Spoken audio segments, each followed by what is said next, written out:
Already, we are live and in living color. Welcome to another fantastic episode of This Week in Reselling, where we interview special guests each and every week from different walks of life in the reselling world. Here we'll discuss the highs and lows of reselling and dive into great conversation.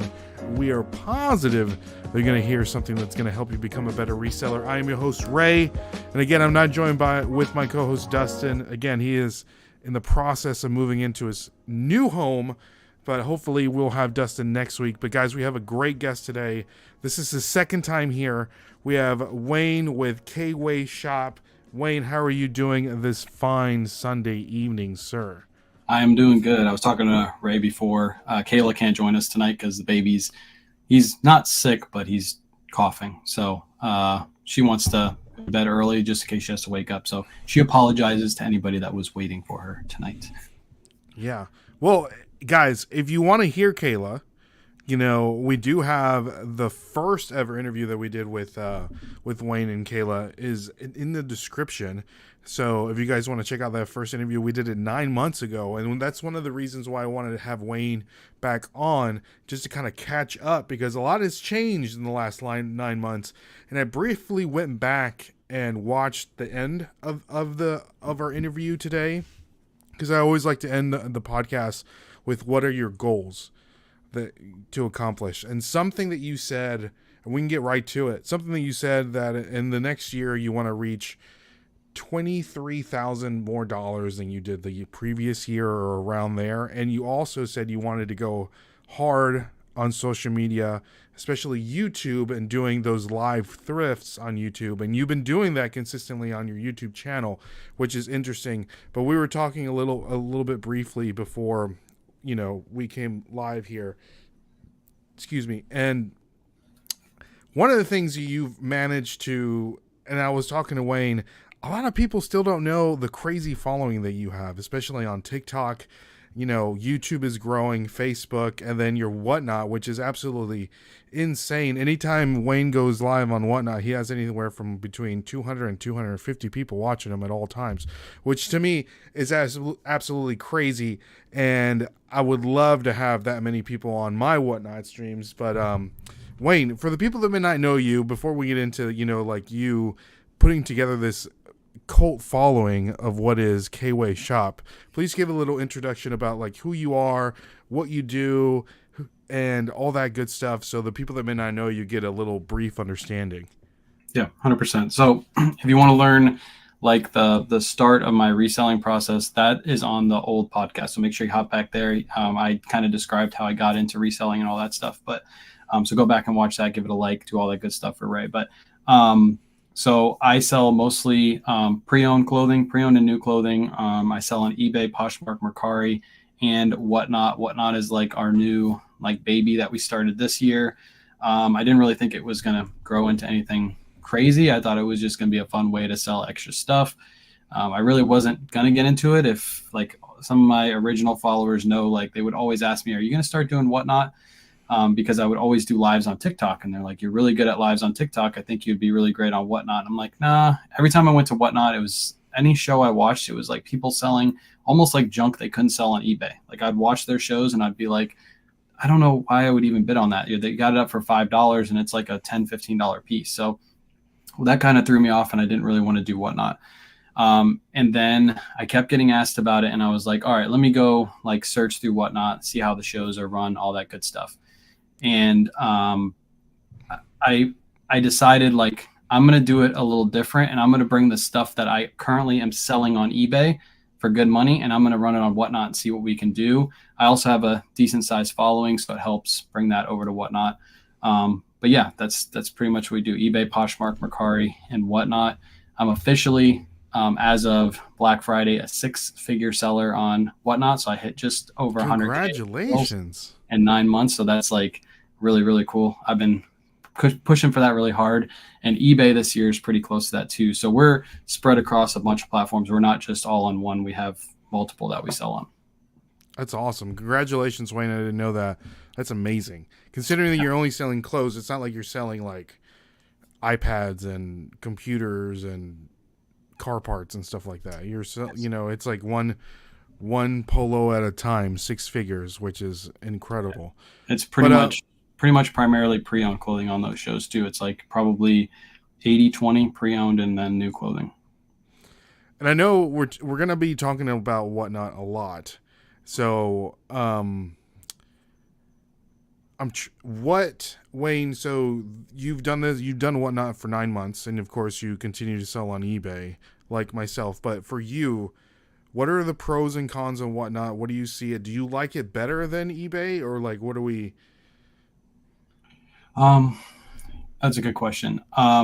I think Whatnot is definitely more difficult. Obviously, you got to be in front of the camera, talking to chat, running the items.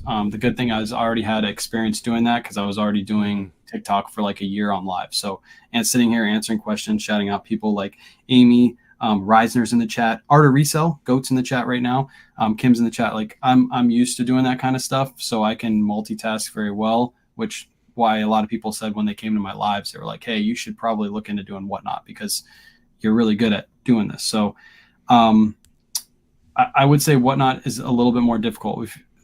With Whatnot, you are the advertising. With eBay, you put your item up and eBay advertises it for you. Whereas Whatnot, you got to be the person that advertises it. So that's why people with huge followings are more successful because they're able to advertise to a bigger crowd. For example, I have a crowd that likes clothing, like my thrifting lives, all that good stuff. So I'm able to promote my lives and my Whatnot shows to a following that already likes the products I'm selling, which is easier to bring those people to my shows. Okay. Trisha's already mad at you.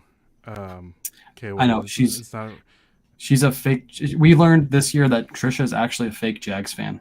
She said that earlier this year, she said that she doesn't like football or the Jags. So anytime she mentions the Jags to you, Ray, just ignore her comment. I don't even know why anybody would be a Jaguars fan in the first place. So there are only very few, and they're starting to come out of the weeds now because they're doing good. Exactly. I did know. Shout out to my ex coworker. His name is Joe. We called him Jaguar Joe.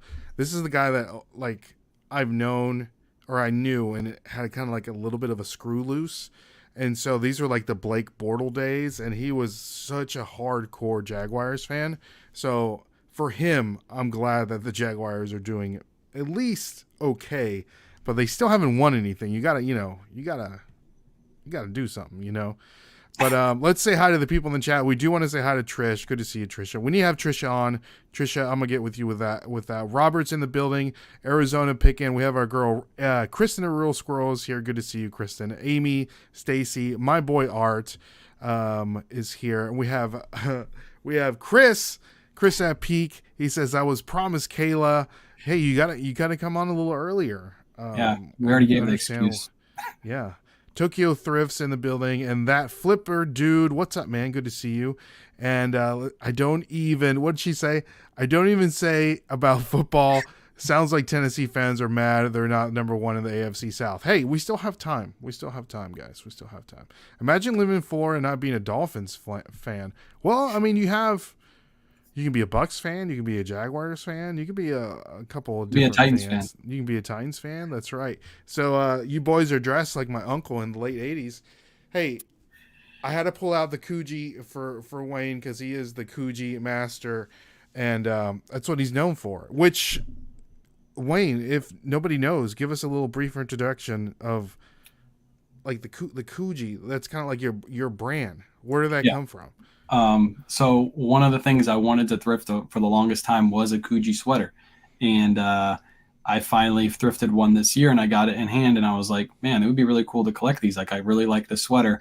So I just started collecting them and then I made it. Everybody kind of knew me as the Coogee guy because I had a couple Coogees and I was like, all right, I'll put it on my background image and we just ran with it. But I have a whole bunch of them now. I think I have like anywhere between 15 to 20 Coogee sweaters in the house just chilling right now. I live in Florida, so I never get to wear them. I get to display them. That's it.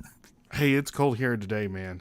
So definitely wore this for sure. So we have Arbitrage All-Stars. Good to see you.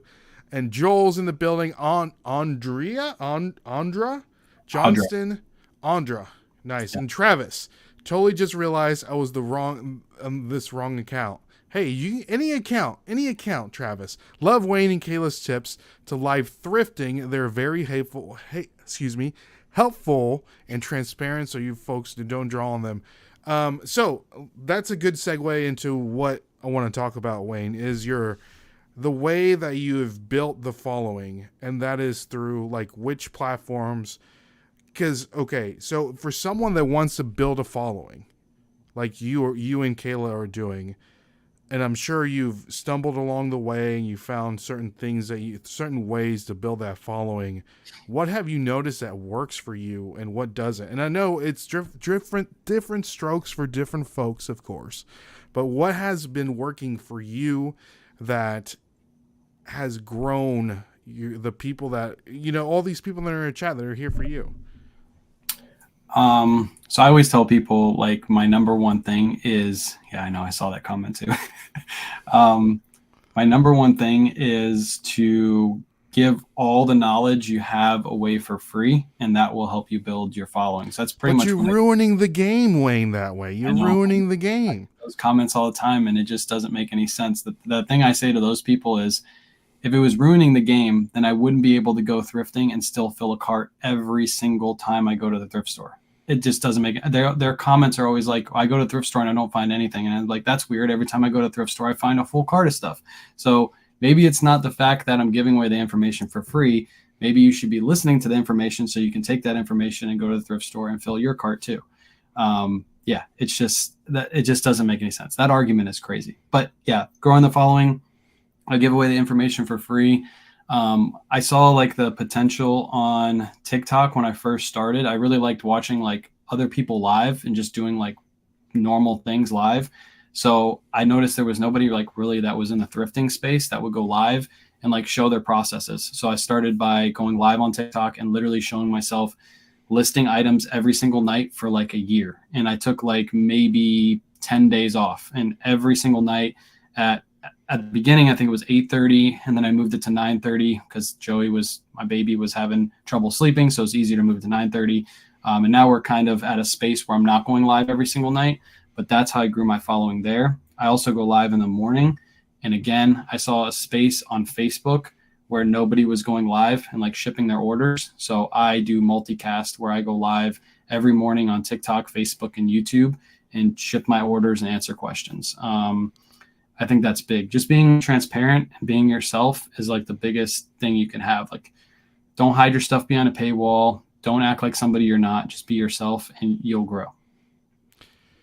I want to reiterate what you're saying a little bit, and I don't think that people really caught this, but you were going live for a year, except for 10 days. Guys, think about this. A whole year live every single day except for 10 days, and now you don't do it as much now, but I'm sure you're doing it, if not every day, every other day. Yeah. So I'm still going pretty much live every single morning, Monday through Friday. The weekends is normally when I'm trying to take time off now just to, chill out, because it's a lot to be on live all the time. Plus we're doing lives on Whatnot on the weekends now too. So that you have to add that into the live space too. But Monday through Friday, Wednesday is the only day I do my live thrift. So I do a live thrift on Wednesday at 9 a.m. over on TikTok, and I download those and put those up on YouTube to rewatch. But Monday, Tuesday, Thursday, Friday in the morning, I'm multicasting on the 3 platforms, shipping out orders. And then sometimes later that night, I'll do a live and just hang out, or I'll do some listings or something like that. But yeah, for a full year, I took like 10 days off. Which is crazy. And I don't think a lot of people, they always say, well, I want to have 10,000 subscribers on YouTube, or I want 100,000 followers on TikTok. But you're not putting out any videos. You're not doing anything. You're not doing any of the work. People say, I want to be a 6-figure reseller on eBay, but you're not listing anything. So, I mean, you still have to put in the work. So, Wayne, before, like, what made you even want to do that? To go live? Like, did you want to share? Did you know the end goal that if I give out every little piece of information that I know to become a successful reseller to other people, that somehow I'm going to reap the benefits of that I don't even know what it is, but eventually I'm going to reap the benefits of it? I wouldn't say I was really going to reap the benefits. I was just doing what I felt like I needed to do, because I learned all the information that I know from other people giving out the information for free. Like I said in the first interview, the first people I watched was Rally Roots, and Rally Roots would have these videos on YouTube and they'd give out all their information, and I'd look at their store, and I'd learn a bunch from them, and then I'd go on YouTube videos and I learned from other people on YouTube. There wasn't TikTok back then, but I learned from Pure Hustle podcast, a lot of stuff from them, listening to their podcast and learning a bunch from like their podcast and their tips and tricks. There's a bunch of people I follow on Instagram that I learned from. So I felt like it's only right that if I learned so much, I have all this knowledge, why don't I try to give back? Of course, there's benefits that come from that. If you gain a following, monetarily, platforms will pay you and all that stuff. But in the beginning, that wasn't the goal to gain money. It was just to give back. Hang out with like-minded people. Reselling can be very, very like secluded almost, because you're pretty much at your house. Luckily, I have my wife helping me out and listing, but you're pretty much by yourself most of the day. So if you're able to just fire up a live and just hang out with a bunch of like-minded people, it can be really good for you. So what do you say? Let me get through these comments and I'll answer my question or ask my question. I'm a little mad that the Titans are periodically wearing the Oilers gear. Listen, the Titans own the Oilers. They are the Oilers. The franchise is one and the same, that Flipper dude. So it's not like, I will die on that hill, So, is this Titans Anonymous? It is Titans Anonymous. That's a Colts fan, by the way. Oh, really? Okay. Yeah, Surf's a big Colts fan. I'm sorry. I feel bad for Colts fans sometimes because, what is it, Andrew Luck? And he just decides to retire. You have a franchise quarterback, and then He's gonna start talking about Peyton Manning in the chat, and we don't want to hear anything about it. Just right past him. Peyton Manning, University of Tennessee. Wayne also answers the same questions repeatedly without frustration, which is key, but also while he doesn't get frustrated. What are some of those questions, Wayne? The chat can probably tell you those. There's wifey. She's in the chat at the bottom too. Oh, there we go. She's hanging out in bed right now. She's all cuddled up. But that's wifey right there. So questions I get frequently: do you wash your items? I literally, if you go to every one of my videos I post on TikTok, there's probably at least one person that says, "Do you wash your items before you sell them?" Interesting. Yeah, and that question is over and over and over again. How do you ship? Does it depend on the item? Do you wash your items? The only time I wash items if they have stains or bad smells. Everybody knows that answer. That's the exact answer I give. Most of the time when you go to thrifts, if you go into the bins, it's a little bit different because your items are mixed in with a bunch of random garbage. But thrift stores, especially the one I go to, handpicks their items. And most of the time when people donate to thrift stores, they donate out of their clean closets. So they're not going through their dirty laundry and donating that stuff. It's normally out of their clean closet stuff that they don't wear anymore. So typically the items are in good condition. Another one is, do you ever have an issue with bed bugs? And I'm like, bed bugs don't live in clothing. As soon as they're on the rack, they want a spot where it's not moving and they're next to somebody that they can, feast. They're not going to be stuck on a rack. As soon as you put it, it moves a little bit. They're out of there. They're going to the corner of the room, or they're going to a stuffed animal pile or something like that. They're not going to hang out in clothes. That's interesting. Huh. That's a crazy question to ask. Okay. Look at all yeah, Audra says their whatnots are very high quality too. I've gotten some bad products from a few sellers there. You have to stand by your product like they do. People know that you can trust them to sell. So there you go. Reseller Island is a lonely island. He took the Oilers from us. I'm still bitter. You wouldn't pay for the new stadium. So I mean, come to Nashville. Trisha, thank you so much for the super sticker. Do appreciate it. Everyone go follow Trisha on all her social media platforms. Barba Booty, do you wash clothes? Okay, Jags1, hashtag, do you wash clothes? Okay, do you wash the items? Most common questions, can Kayla come out to play? There we go. I usually roll with them around in the dirt before I sell mine. Exactly. Yeah. Kevin's clothes are always absolutely filthy. So, what's the best brand? Oh my gosh! That's another. I cannot. That's such a. I can't believe I forgot that one. What's your top 5 or top 10 brands that sell most frequently. And my answer always is my eBay store is linked in my bio. You can see what I have listed and sold for the last 90 days. You can figure out what my top brand is just from that. You should do a YouTube video and then just direct them to your YouTube video. I've thought about that. I've actually next year we have a lot of goals we're going to hit, and obviously growing YouTube is one of them. We talked about that before, and I think I'm going to do videos like that I can push people to. Surfs Up does a good job doing that. He has a couple videos where he's able to just tell people, hey, go look at my video, and that's something that I'll probably focus on next year. There you go.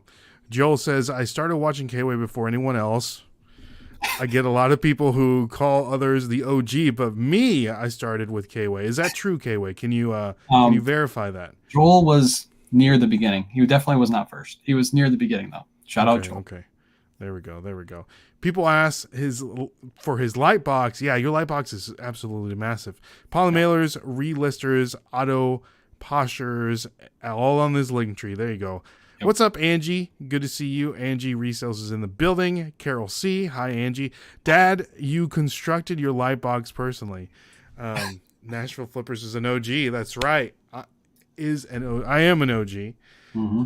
People forget that we started, I think, how long have you been reselling, Wayne? Is it pre-pandemic? Yeah, so you were pre-pandemic. Yeah. So it's funny how, like, right now, you see a lot of YouTube videos, and I'm sure TikToks about eBay's numbers are low and they're slow, and eBay, and these are the people that are like started reselling in 2020, where like Wii Sports was selling consistently for like $50.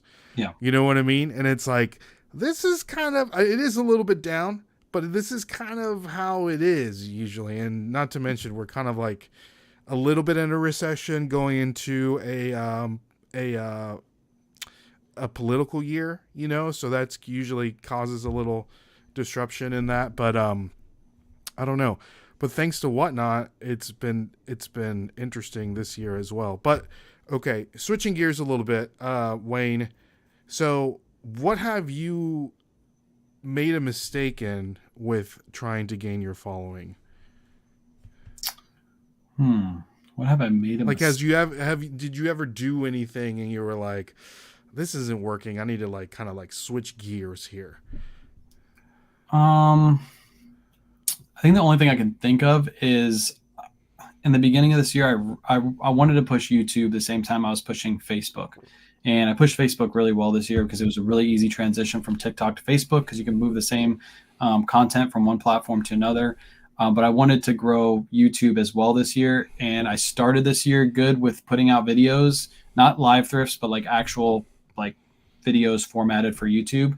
But I just couldn't keep up with it. I was trying to do too much at once. And this was before we brought on my mother-in-law to help us with listing and stuff like that. So I was stretching myself way too thin. I think that was probably my biggest mistake that I can think of. Trying to push too much in the beginning. That's why next year, like going into next year, we have a plan to grow YouTube. That way we won't be stretched too thin. That's good. Because man, YouTube it's a beast. It's a beast for sure. Mm-hmm. So I like doing these lives because it's easy, and I like talking to people, and I like interacting with the chat. You know what I mean? Mm-hmm.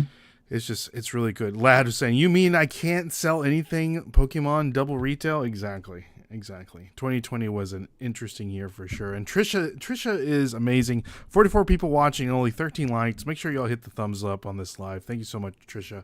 And if you haven't subscribed, do yourself a favor and do us a favor and subscribe. Would greatly appreciate the channel. And if you haven't already followed us on our podcast, if you're listening to this audibly, make sure you hit the follow button on our podcast This Week in Reselling, where we drop an episode each and every week. We do appreciate that. So with that being said, before we get into our next thing, Wayne, I do want to give a shout out to one of the sponsors of the podcast, and that's our good friends over at My Reseller Genie, the best accounting and analytics solution for all resellers, which integrates with a bunch of different reselling platforms like eBay, Poshmark, Mercari, Grailed, you name it. And guys, if you use the code Nashville Flippers, you're going to get 15% off your first month. So if you're an absolute mess come tax time and you have a box full of receipts or a spreadsheet that you cannot possibly read, please go over to my reseller genie and make sense of your numbers and use the code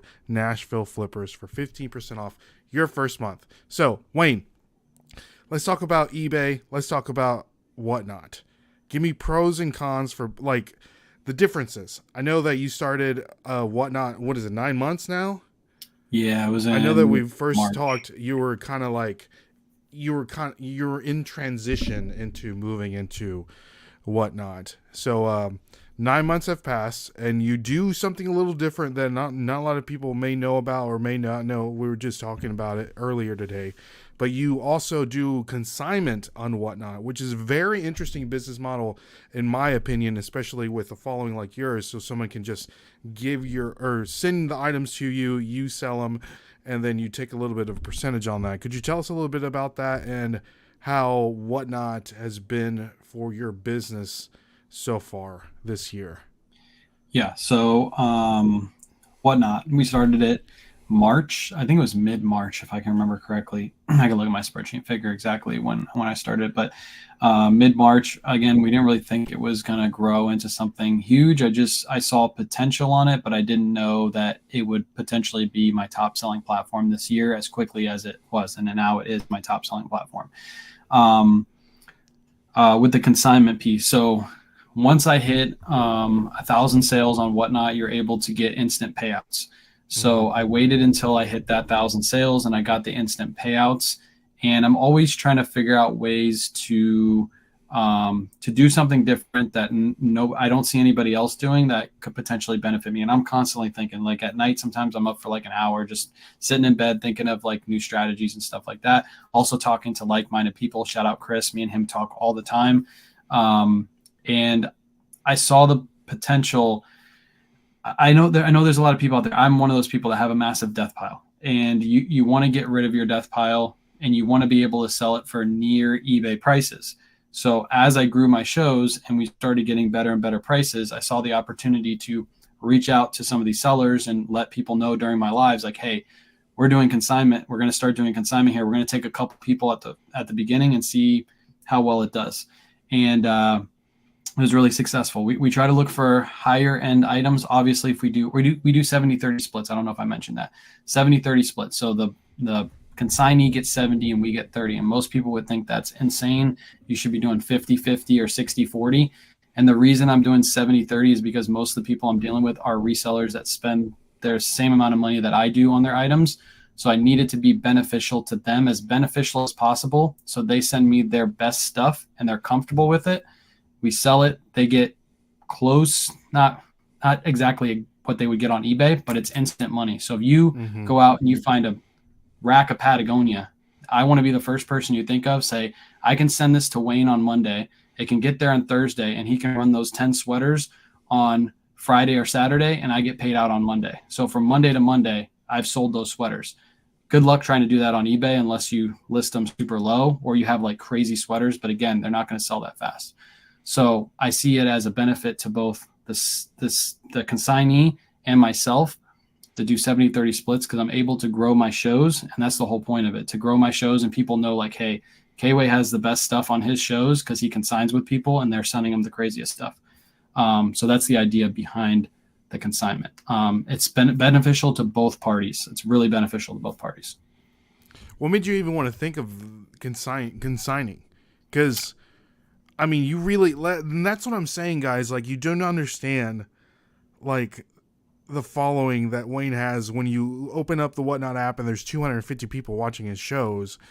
And it's not like you have a lot of, you know, like your social media numbers. You're not like, you know, you're not like Crazy Lamp Lady and you're not like Harry Tornado, but like your core, you're like, you got the most like ride or die people that I've ever seen. And that's why I call it the KAYWAY cult. Yeah. Because what's the difference? It's ridiculous. What's the difference between me and them, though?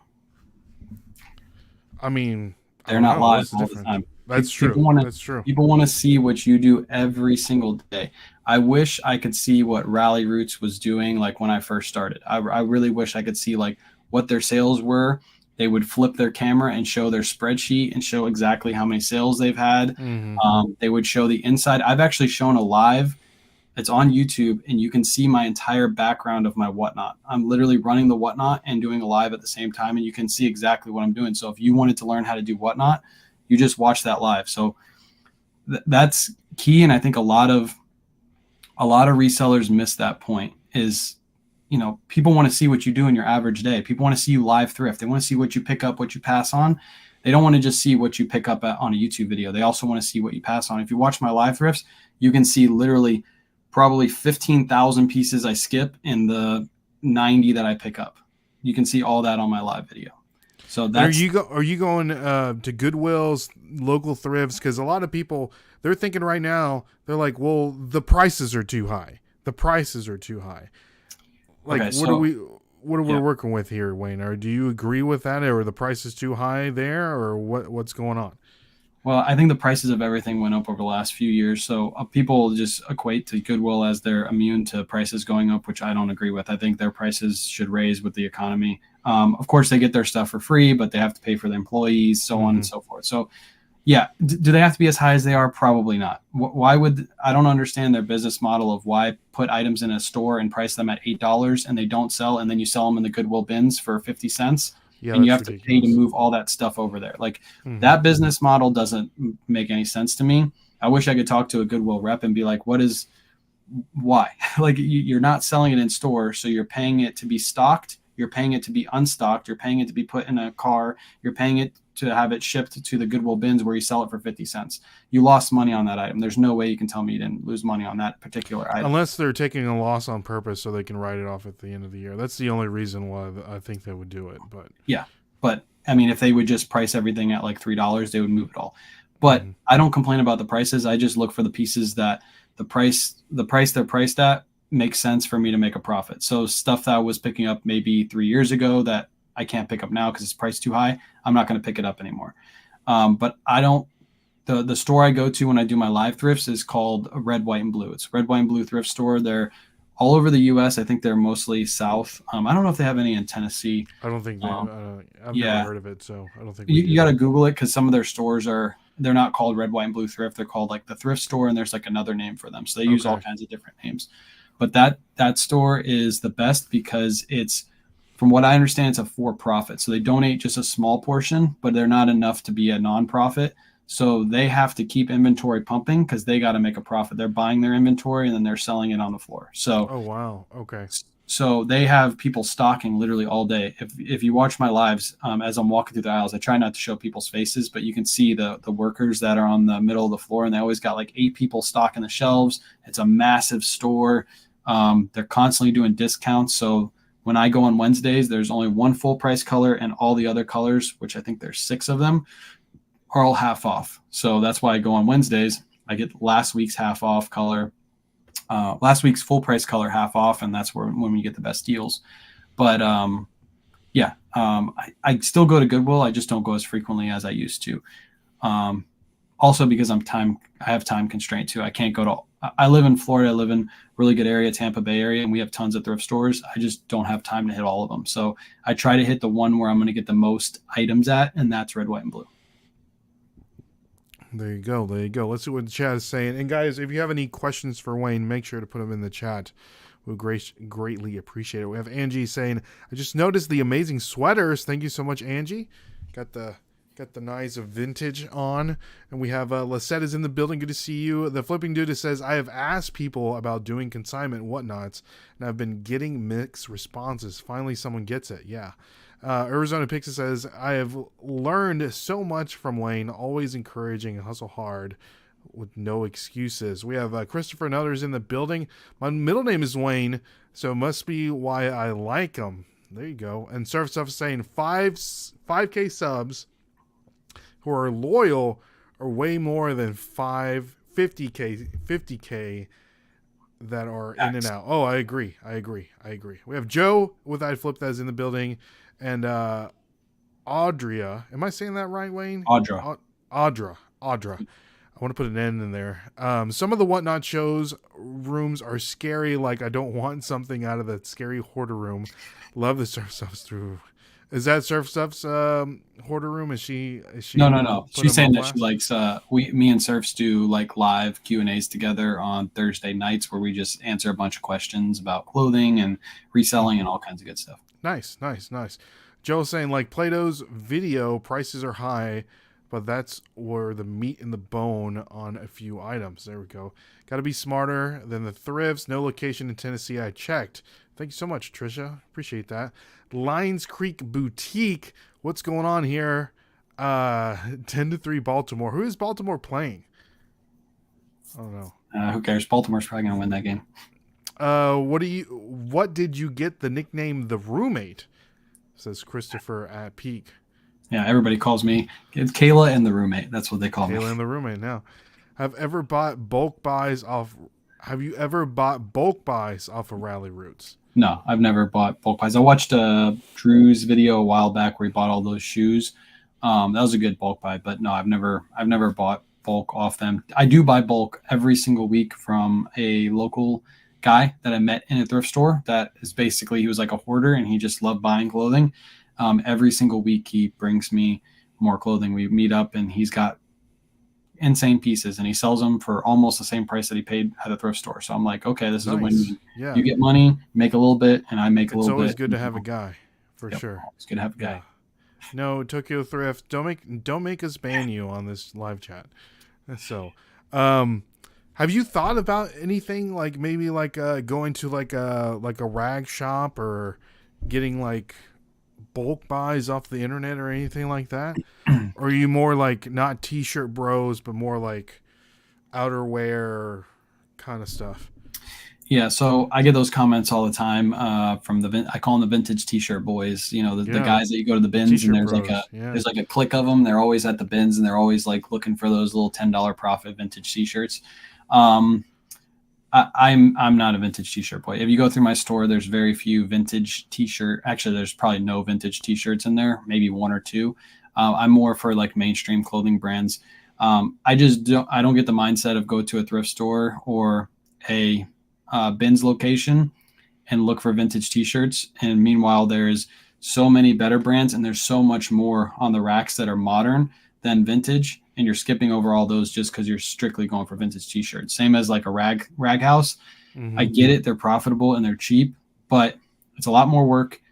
And I think it's a lot less profitable than high-end mainstream clothing. There's just more people that wear high-end mainstream clothing.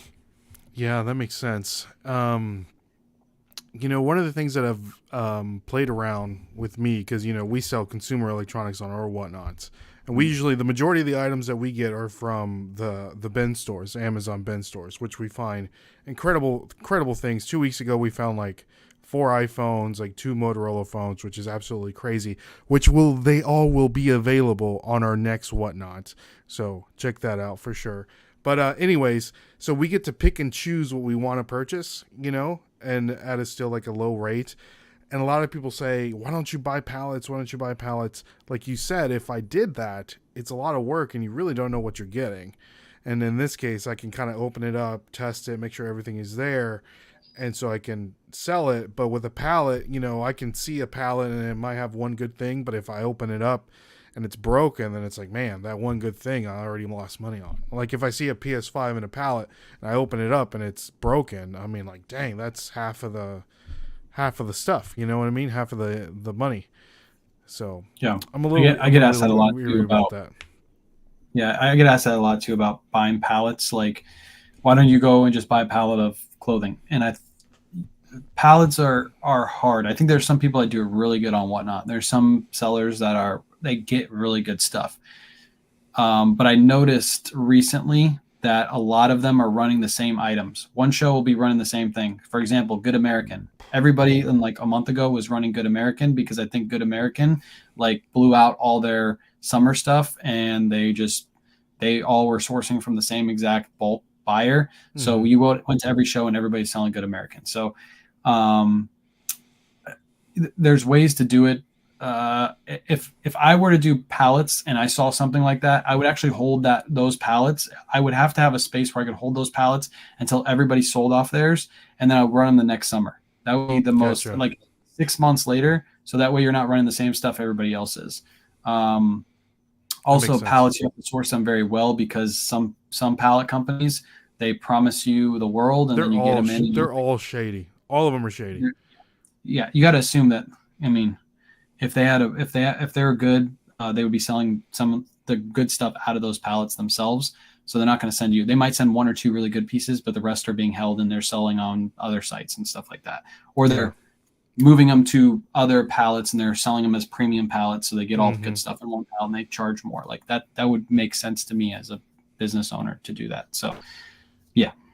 It's hard. Chris has asked a great question here. He says, did you get your Thrifters Only account off the ground? I think it was the feet pics, right? Those Frodo feet that you got? A lot of feet pics, like standing on top of Coogis. That was probably the best. Yes. That was my biggest month. There you go. Best was when the companies gave him a buy box to test and the order one from his sister account. Oh, nice. So tell us about that. I had a company that hit me up. This is about being transparent and, not just going for the bag. Like, I could have reached out to this company and sold a bunch of their product and then said, hey, like, can we make an affiliate link because I've sold so many of your products, which could have easily been done. Because I could have made their box look amazing on video if I really wanted to. But I chose, this company reached out to me and they said, hey, are you interested in getting a box, and you can choose whatever box you want. So I chose a Harley box, and then I chose a Carhartt box, and they sent me the box for free. And they didn't even ask me to do an unboxing. That wasn't like in any stipulation, but I was like, hey, I'll do an unboxing for you. Appreciate you for what you did. I'll make an unboxing video. But then what I did, because I know what they're going to do, in most cases, those companies put really good stuff in. So the influencers get the good stuff and they make the videos, and then everybody wants to buy the boxes. So what I did was I hit up my older sister, which nobody knows, and I hit her up and I asked her to buy a box for me, and I would pay her back. And what I was going to do is make a video where I unboxed the box that they gave me and I compared it to the box that she bought that they didn't know who she was. And you can see there's not a big discrepancy, but there's enough of a discrepancy. For example, I was only supposed to get 5 items and I got 6 items in one of the boxes, which kind of pushed it over a little bit. And the second box was not as good as the first Carhartt box. So, and I gave my honest opinion. Hey, if I were to buy these, would I buy these boxes again? Probably not, because I'm able to source the same product for, $4 to $6. And in these boxes, I think it came out to $10 a piece or something like that. And I was like, there's not enough profit to be made. So personally, I wouldn't buy these boxes. But if you have a hard time sourcing clothing and you want to buy some boxes to see if you can get some good pieces and maybe up your sales or fill your store, this would be a good option. But for me, it doesn't make sense. So that's being honest and transparent and not just going for, I'm going to make a video and make it look really good and then get an affiliate link and make some money off of it. No. Because at the end of the day, who's going to be in trouble? Me or the company? My followers are going to come from me. They're going to be like, you sold me these crappy boxes. And I'll be like, I didn't put them together. The company did. And then, you lose followers that way. And keeping your followers is the most important thing. There you go. So, Wayne, have you noticed the items that, let's say, that you would purchase for eBay are different from the ones that you would sell on Whatnot? Like, have you noticed you're able to pick up, let's say, more things for Whatnot that you would go on a thrift store than you would pick up on eBay due to like maybe price margins, or hopefully somebody can run up the auction on Whatnot. You know what I mean? Like, have you noticed the things that maybe you would have left 9 months ago, now you're picking up because you can easily flip it on Whatnot?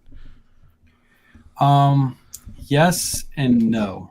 More no than yes. There are certain brands and certain items that go for more. So the key to Whatnot is if you put a plain Coogee sweater in front of somebody, like let's say this Coogee sweater is completely black, and I put this in front of a Whatnot crowd, it wouldn't sell for as much, obviously, as a colorful one would. But I think the colorful one in some cases would go for eBay prices or maybe over eBay prices, because you only have a short period of time to purchase that item. So if I can talk it up, make it desirable, and run the item, people will bid against each other. It becomes crazy. Like, people want that item because they only have a certain period of time to buy it. So for example, one of the brands we like to buy and sell on Whatnot that we typically wouldn't buy and bring to eBay is Disney items. Disney items, in some cases, well, Spirit jerseys do good on eBay, but like regular Disney items, they don't sell for fast and for crazy money. But some of the Disney items we've been running on Whatnot have been going for really good money. So we're going to continue to pick up like loud, vibrant Disney items. I think that's an example of something that I wouldn't typically buy and bring to eBay.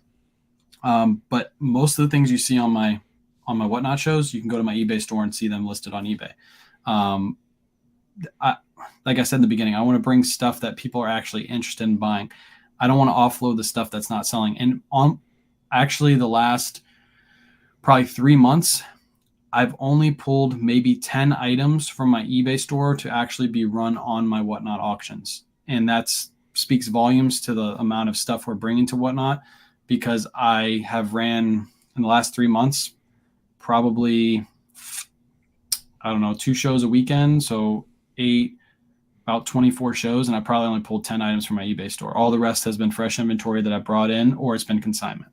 So yeah, but it's all stuff I would list on eBay. Nice. That Flipper dude has a great question. He wants to know, what would you say is your wheelhouse on Whatnot?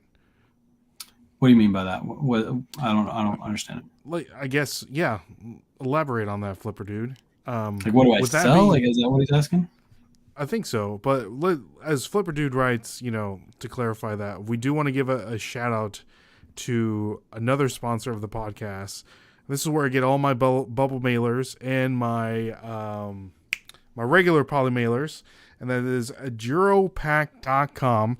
And guys, if you use the code Nashville Flippers, you're going to get 10% off. You get the bubble mailers, you get the gift boxes, you get the poly mailers, all different kinds of colors. So if you want to save some money on your shipping supplies, go to ajuropack.com and use the code Nashville Flippers. It's already listed down in the description below. So go over there and save some money on some shipping supplies. So he says, what do you do best selling on Whatnot? What do I like? I guess he wants to know, like, what types of items have you noticed that are selling the best for you on Whatnot? If it's Disney item, if it's polo, if it's, Hilfiger, Patagonia, brands, types of clothing.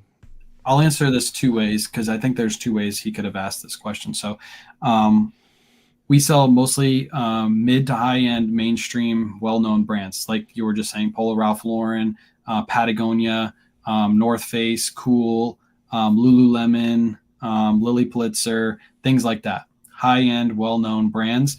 You're not going to run something that's niche. For example, big sizes, lot patterns, exactly. You're not going to run something like, I've mentioned this before on my lives, and I've answered this question the same way. I'm not going to run something like a Willis & Geiger, like flight jacket, because not a lot of people know what a Willis & Geiger flight jacket is, even though it's like a $300 jacket. In some cases, a leather one especially, I wouldn't run that on Whatnot. And if I did, I'd have to talk it up extremely well before I ran the item, so people would know, like my resellers in the chat would know, like, hey, this is a resellable item. I need to get in on this. So we try to sell well-known mainstream brands.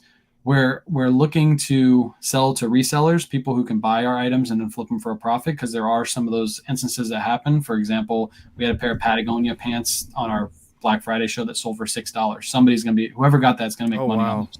Yeah. That's crazy. But then we have Patagonia jackets and fleeces that go for $50-$60. So if obviously we want more of your natural buyers in our shows, because that's where your items get run up the most. But you need resellers in there to pick up the pieces that aren't going for crazy money that maybe the natural buyers don't want. But we bring mainstream, well-known brands, and we run everything dollar auctions. Everything's dollar starts. And if we preload them, people can do pre-bids and stuff like that. So maybe occasionally you'll see like a $15 pre-bid on some crazy piece.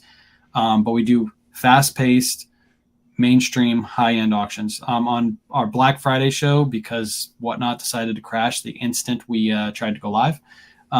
Shout out Whatnot. That was not too good. But I had to adjust the way I did that auction on the fly, because we had to get through it. I had 200 items. I had to get through it. And I didn't know whether they were going to extend the time period from 12 till they extended till 3 a.m., but I didn't know they were going to do that. So I actually started doing 15-second sudden death, literally talking about the item for 5 seconds, putting it up, 15-second sudden death, let's go, looking for the next item to grab. So we might start doing that a little bit more. That was actually fun, and it made the auction go quicker, and we can get through more items. So sometimes when you're under pressure situation, diamonds can come from pressure. So I think that we found a little diamond stuff when that happened. Preach. Yeah. Yeah. So that's good. I hope that answers the question. How many items do you usually run on your Whatnot shows? We started with like 50. Then we moved it to 70. Now we're doing around 100. We're doing 70, between 70 and 100, depends on the night. And then we're doing on Black Friday we did a 200 item show. We did 100 preloaded and 100 random pulls.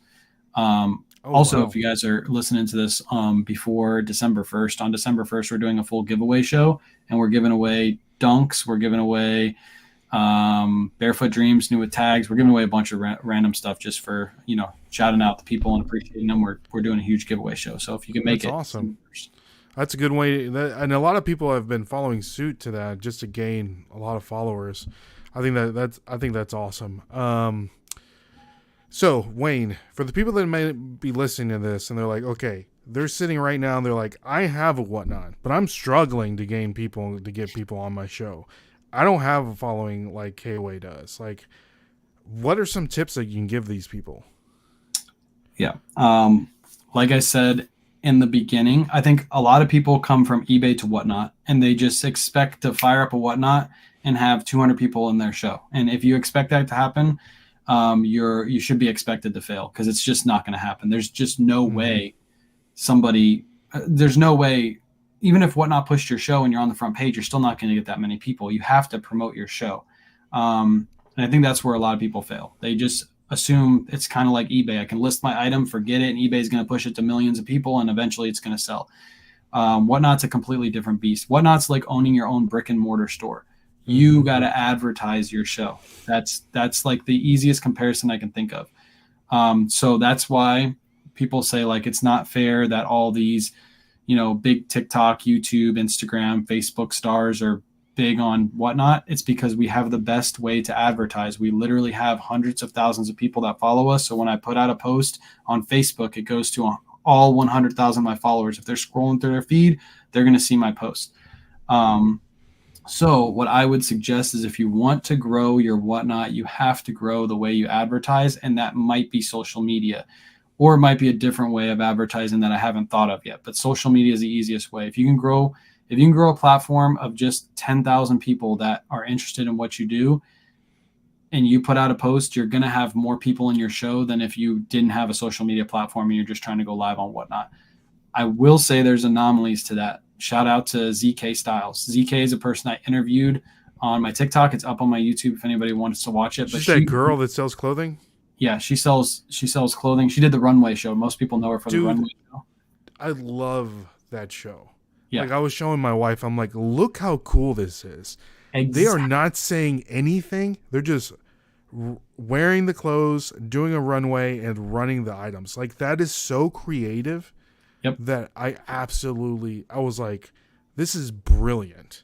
ZK has a super good mindset. That's why I wanted to interview her. I did an interview. I had her explain how she grew her Whatnot following. She grew it on Whatnot by going into other people's shows, showing support. Then she started doing her shows. So she was still hopping back between people's shows and, showing support on their shows. They would show support on her shows. She would start to grow her following. And that's how she got her start. She started with, I think she said, mostly thrifted items, and then she started moving with new with tags as she started growing. But yes, she's doing things like exactly what you said. She's doing different things. Like she's not following what everybody else does. She's like, how can I separate myself out from the crowd? And that's a lot of what I was talking about before when I'm up late at night and I'm constantly thinking of how can I separate myself out? How can I be different than everybody else? Maybe it's just a little difference, but it's enough to get people into my shows or into my lives or onto my Facebook and YouTube and Instagram. How do I do that? How do I do something that people aren't thinking of, or just add a little twist to it? And she is just like me in that mindset where that show was epic, and that's what everybody talks about her. Like when they talk about her, they talk about that show. Is really smart, super smart. So cool. It's Yeah. so cool. Let's see. Joel is saying, this is a great question by Joel. If something goes for $300 on eBay and you put it on Whatnot, what is the least amount that you are okay with an item selling for? Percentage wise, if it goes for 300 on eBay, would it be okay for 50 on Whatnot? That's a great question. Wayne? That really depends on my buy cost. If I bought that Mm-hmm. thing for $1, I don't care what it sells for. If even if it goes for 300 on eBay, it's a draw piece. I'll tell you guys this: you guys saw that Harley Davidson leather jacket, the women's new tag Harley Davidson Screaming Eagle leather jacket. That thing, if you look it up on eBay, they go between like 250, 300 sometimes, especially new tags. Mine was an extra small, it hurt it a little bit. But I actually paid up for that piece, and I actually lost money on that piece. And most people would say that's a fail, but that's a draw piece. That's what brings people to the show. They're like, I want to see what that item goes for. And that item went for less, but other items went for more because I brought more people to my show. Same thing as like when you go to a business and like Walmart has loss leaders. They have things that they purposely put out that they know they're going to break even on or maybe lose a little bit of money on because they want people to come into the door to buy other things. If they put the loss leader at the back of the store because it's some really good deal, but you have to walk past all the stuff to get to the loss leader, and then you walk back through, you might pick up 3 other things that are big money makers that they're going to make their money on. So that's a great perspective. Yeah. Same thing like when we do our giveaways, we do buyer appreciation giveaways like every live, and we're giving away Nike Dunks. On the Black Friday show, we gave away a Barefoot Dreams Disney blanket. We gave a Barefoot Dreams cardigan, new with tags. We gave away a Coogee sweater, and we gave away a pair of new in box Nike Dunks. They could choose whatever pair they want. They chose a pair of Dunks. Those are all loss leaders. Like people want to buy items to get entered for all those giveaways. So it's like a little form of gambling almost, but they're also buying stuff that they can either buy and sell or buy for themselves too. It's not like we're selling junk and trying to get you to come in to buy the junk so we can have you get it for the buyer appreciation giveaways. We're still selling high-end quality items. So it's a win-win in both instances. If you get an item, but you don't win the buyer appreciation, at least you got a really cool item. Or you can get both the cool item and the buyer appreciation giveaway. So again, loss leader brings people into the show, but you end up making more over the course of the show. Yeah, that's a great a great. Do you do any buyer appreciations on your show? We do, and it's just random. Like whatever we pick up. We usually do 3 giveaways through the show, and then a buyer appreciation giveaway at the end. Not on Friday, but the week before that, we found a Nicolas Cage blanket with Nicolas Cage's face on it. So we did that as a buyer appreciation giveaway. So like we just do like really random stuff that we think is funny or cool or whatever the case. But yeah. But you saying that, like, I'm thinking things are going through my head. I think I can give at least more of a draw item for people to come on and then bid. So hopefully win for that buyer appreciation giveaway. Yep. So and what you do is all throughout the live, like if you have, let's say 70 items that you're running on that show, every 10 to 15 items, you hold up that buyer appreciation. You're like, hey, by the way, you're entering for this camera. If you buy one item, you're entered for this camera. This thing goes for good money. Go look it up if you want to. I sold one of these recently for $150 or something like that. So make sure you buy at least one item throughout the show, set it aside, run your next item. During the Black Friday show, it was actually beneficial, a little bit not, but the shop went down. So nobody could buy anything from our shop. So to be entered in the buyer appreciations, like right before they were run, they had to buy an auction. So some of the auctions actually went a little bit higher, but I think we would have sold more if the shop was open because I had stuff loaded in the shop. So it was like really annoying. But that's the mindset between buyer appreciation. Yeah. And then to piggyback on what you were saying on Joel's comment, like what we do, like for instance, like we picked up I found a Motorola Razr, like one of those new ones that like folds down, that smartphone. I found it for $7. It's selling for like $450 on eBay, but on Whatnot we had it listed for $300 starting price, which someone would have won it for $300, which I'm okay losing that $150, knowing that I can sell it literally like that day. Like, and then 2 weeks ago, I went to the flea market and found 3 in-box Furbies from 1998, and I paid $40 for all 3 of them. And I could list them on eBay, sell them for $50 to $60 all day long, But that night, I put them up for $100 on Whatnot, and they sold for $130. So, which is great. And within, I didn't even have them even 3 hours, and they already sold because I know that I can just easy flip, quick flip. So it depends on what your margins are, like Wayne was saying, and how quick you want to sit on something. And guys, I'm in the selling business. I ain't in the storage business. You know what I mean? So I want to get it in and get it out quick. That's my perspective. With those Furbies, did you make any content on that? No, zero. Okay. What you should do, advice from me to you is you should make a video of you picking up those Furbies, showing what they could sell for on eBay, and then showing what they sold for on Whatnot. You can make a video of you going, picking them up, showing the Furbies, getting them home, showing what they could go for on eBay, and then showing the background of you running on Whatnot, because you can download the Whatnots afterwards, and then show what they went for. And that might draw on the people that are interested in those type of products. Same as that Motorola Razor. You can show yourself picking it up, a short form video of you picking it up, showing it, putting it on Whatnot, showing yourself listing it, and then showing it sell on Whatnot for $150 less. And then you can do the whole, go through the link in my bio and you'll get $10 or $15, whatever you have. That's the Razor. I was actually planning on doing that because that video, it kind of went like semi-viral. I think it has like 400,000 views currently on TikTok. And I have 60 DMs from people from Ghana saying that they would love to buy the phone, which I don't know. I guess people in Africa really enjoy my content. So shout out to Zimbabwe, shout out to Ghana. So that's your core following right there. That's my core following, baby. Let's go. So let's see here. Tip for the other Whatnot shows: don't hang your items from the ceiling like a meat hook and clean your room behind you. Who does that? That's interesting.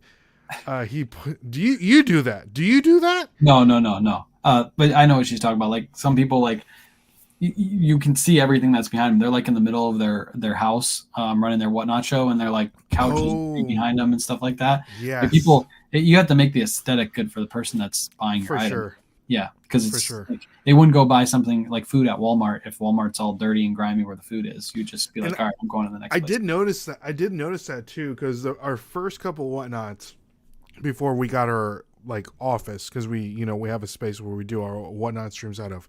We were doing it out of my office here in my room, and all my collectibles and stuff, that was like kind of the backdrop, but it's not like what we were selling, so it was like a little bit misleading.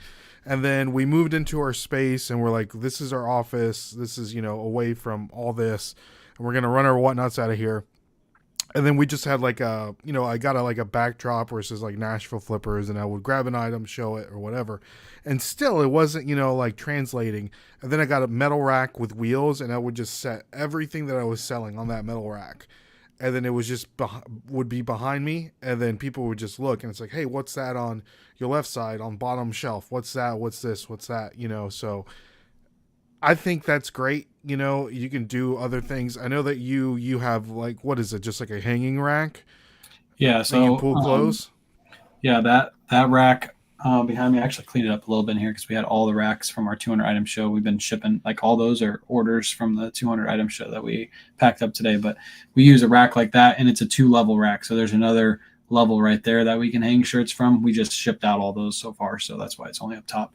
But yeah, we just have those. You could wheel them around we have a small space. We have a really small house actually. So we're looking to expand to a bigger house, which would help us, especially if we can get a garage space that's like a 2-car garage, because right now we have a 1-car garage. So if I can move that into there, make a whole Whatnot background set and all that, it'd definitely help out. But like on the 200 item show, we had 2 racks in here. And then because we're limited on space, we ran a buyer appreciation at 100 items. And then we pulled those 2 racks out and brought the other 2 racks in while the buyer appreciation was going, so we didn't lose anybody.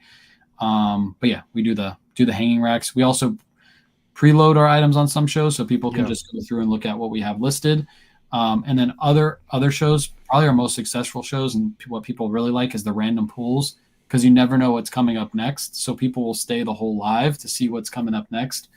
And we'll pull crazy stuff out. Like we don't just put junk in the random pulls because people are excited about them. We put really good stuff in the random pools. So when something gets pulled out, they're like, wow, I didn't expect that to be in there. Oh, that's my size. I'll bid it up. So yeah, again, do different things, see what your buyers like, and roll with it. Once you find something good, start doing that, and then start thinking, how am I going to expand on this piece? Yeah. Yeah, that's great. And I've also noticed you still gotta, there's gotta be a vibe, to Whatnot shows. You can't just be like a freaking like stale fish, trying to run your Whatnot. You know what I mean? And it's good to do it. Like if you have someone that would help you, it's that interacting back and forth. Like me and Dustin, he's running everything on the computer while I'm like showing stuff, and we're, talking back and forth. We got music going. We're just vibing, and it does help because you're like the person on the other side wants to be a part of that. You know what I mean? Like they want to be part of that fun. Yeah, you gotta be able to engage with chat. You gotta be able to laugh. You gotta be able to have jokes. Like I have it's easy for me because I brought over a TikTok community and a Facebook community that I already have jokes with. We already have our own like inside jokes. So whenever somebody says something, I like make fun of them. They make fun of me. The new thing is everybody keeps saying Wayne is lame, hashtag Wayne is lame. So I just laugh about it and they just keep going on and on about it. But yeah, like different things like that make it fun, and you make it like a little community and people want to come back and enjoy the experience. You can't, like you said, you can't just be standing there like, please buy this item. It's running for $5. Thank you for the bid. Like that's boring. Like have music run in the background. By the way, you're allowed to do that. I've reached out to Whatnot. I said, hey, is there any copyright restrictions if I run copyright music? They said, nope, feel free to run whatever music you want. So I was like, all right, cool. So run the music you want to play, have some fun, get some drinks. Just don't be belligerent. They told me that I'm allowed to, sip some alcoholic drinks, which is completely fine. Just try not to get drunk on stream. So that's what we try not to do that, but have some fun. Just engage with your audience and be yourself. Like, yeah, that's the biggest thing is just be yourself. Don't try to watch somebody else's show. Like don't watch CK's show and then buy yourself a treadmill and start blowing a fan on yourself and walking and holding your item or dressing up. That won't work for you. Like do something that you enjoy doing and doing something you enjoy watching. Like watch a bunch of other Whatnot shows and Yes. you're like, hey, I really like Ray's show. I like how he has it set up. I'm going to make my setup look something like his because I enjoy watching his show and enjoy his vibe. Do that. But yeah, be yourself. There you go. There you go. This is a great question by Tokyo Thrifts. He's saying, do we have too many resellers in the content space? Which that kind of leads me to kind of like my next question. And so the fine balance in content creator and reseller, right? We always struggle with that because I feel like some people just use reselling as a vehicle for content creation or become a YouTuber or a TikToker, as I do quotation marks for the people that are listening at home, or an Instagrammer, or so they just use it as an avenue to become quote unquote internet famous. I don't think that you are that person, and I think that's why people are drawn to you. Like some people are those people. Mm-hmm. You know what I mean? And like, I don't know. Speak on that. Wayne, because I love this. You know what I mean? Because like, I wish I had time to make more content. Like, if you see my TikTok, I don't put out as many videos as I used to. Like, I used to put out like a video like a day. You know what I mean? But it's like after 2020 was gone, I needed to focus on my reselling business, and then Whatnot. Like, I'm still learning about Whatnot. That's why I wanted to have you on. Like, what's Wayne doing that could work for me or what, vice versa, So, yeah, speak about that. Yeah. So I don't think to answer his question, I don't think there's too many resellers. I don't think there ever can be too many resellers in the content space. I think it's good. Unless you're Chris, because we don't need another Chris at peak in the content creation space. I think, yeah, Chris is working on his content game. He was lacking, but we got him back on track. He started to make some content again, so that's good. But I don't think there's too many. I think it's okay to have more people give more content creators talking about what we sell and what we do just brings more people to the platforms because they're like, hey, I didn't know eBay was still a thing. And then they go on eBay, they buy something, it helps everybody out. So I don't really think it's that big of an issue.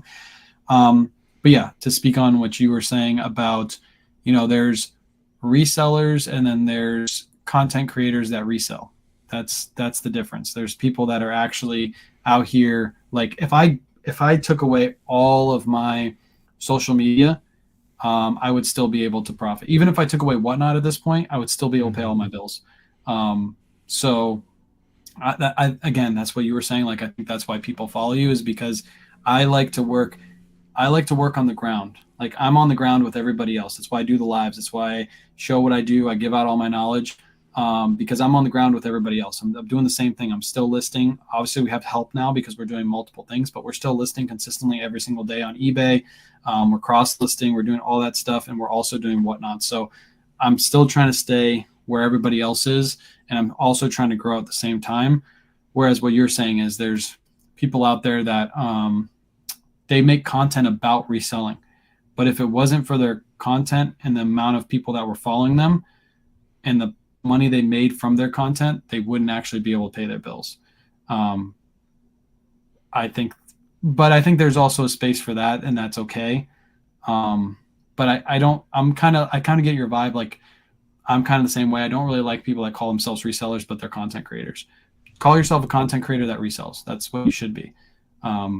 You get your money from your. Where is that fine line? Because it's like there is like a very fine line. You say you're in the dirt, you're in the trenches with all of us here, but like, what if KAYWAY becomes too big and he's like, like giving seminars with like Gary V and stuff, and then it's like, man, we're all gonna sit here, on the ground zero, and we're like, man, I remember when KAYWAY was that guy, and now what happened to KAYWAY? I think as long as I'm still, if I'm having a seminar with Gary V, but you're going to my eBay store and you're still seeing consistent sales, and you're not seeing an eBay store with 50 items in it, and I sold one item over the last 6 months, then I'm still working on the ground. If I'm still doing lives and I'm still, showing that I'm doing the same thing that everybody else is, I think I'm still on the ground level.